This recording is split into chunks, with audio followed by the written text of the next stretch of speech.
கோபிசெட்டிப்பாளையம் புகழேந்தி வீதியில் அமைந்துள்ள மசரி மாரியம்மன் கோவில் பொங்கல் திருவிழாவில் காளை கருப்பராயன் வேடமணிந்து நடனமாடியது பக்தர்களிடையே பரவசத்தை ஏற்படுத்தியது.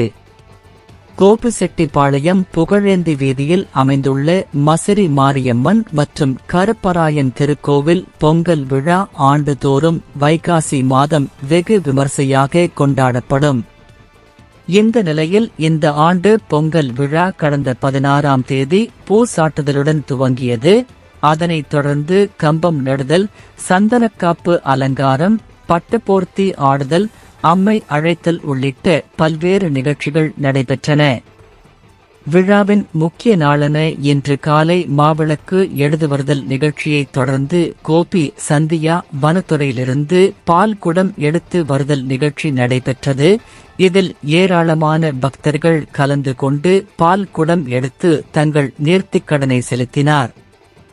இந்த விழாவின் போது காளை மற்றும் கருப்பராயன் வேடம் அணிந்து நடனமாடியது பக்தர்களிடையே பரவசத்தை ஏற்படுத்தியது. மேலும் உருமி அடித்து பாட்டு பாடி அம்மனை வரவேற்றனர்.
செய்தியை வழங்கியவர் செய்தியாளர் சிவகுமார்.